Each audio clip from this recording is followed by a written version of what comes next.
என்னம்மா பண்ணிட்டு இருக்கீங்க? இந்த பழைய புக்கெல்லாம் எடுத்து பார்த்துட்டு இருக்கதான் செய்யலாம். அந்த ரெசிபிலாம் 2007லேருந்து 2018 வரைக்கும் இருக்கு. இதெல்லாம் புக்ஸா? இதெல்லாம் செஞ்சாவே மம்மி நான் உங்ககிட்ட எவ்வளவு தடவை கேட்டிருக்கேன் ரெசிபி சொல்லுங்க நிறைய ரெசிபி எனக்கு சொல்லி கொடுங்க. பார்த்தா புக்கா சேர்த்து வச்சிருக்கீங்க, ஆனா ஒண்ணு கூட பண்ணல. பண்ணியிருக்கேன். இதெல்லாம் நார்மலா நம்மளே பண்ணதெல்லாம் நிறைய இருக்கு.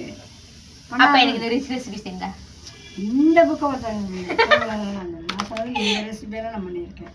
இதில் ஏதோ ஒன்று ரெண்டு விட்டுருவேன், அது நமக்கு பிடிக்கும் பிடிக்காது பார்த்து அதை கரெக்டாக தான் செய்யுது, அவ்வளோதான். ஓ, உங்களுக்கு இந்த மாங்காய் மாம்பழம் ரெசிபிலாம் பிடிக்கும்? அது எனக்கு மாம்பழமாக திட்டு போகல, இந்த ரெசிபி வேற செஞ்சு கொலை பண்ணி சாப்பிடுமா அப்படின்னு.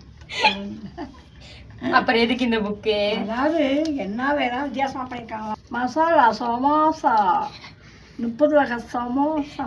இப்பதாம்மா நான் டிவியில பார்த்தேன், நூடுல்ஸ் எல்லாம் போட்டுனானுங்க. சமோசா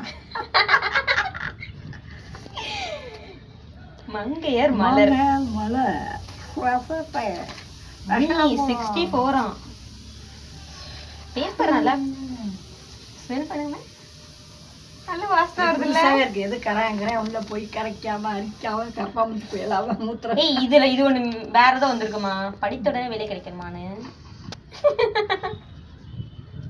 படிங்கள், அடுத்த நிமிடம் உங்களுக்கு வேலை. அது சரி. ஸ்நேகிதன் பார்த்து தமிழ்நாட்டில் எவ்வளோ உற்பத்தி பண்ணுற புது ஃபேக்ட்ரிலாம் ரன் இந்த இதில் போட்டோம், ராக் போட்டில் பார்த்தியா இல்லையா? நான் இன்னும் படிக்கவே இல்லை. இந்த நான் நாலேஜ் நான் படிக்க வேண்டிய அவசியம் இல்லை. மாட்டான். அவ பார்த்தா ஆனா பார்த்துக்க மாட்டான். அவள் தேவையில்லாமல் வேறு ஏதாவது பார்த்துருப்பான்.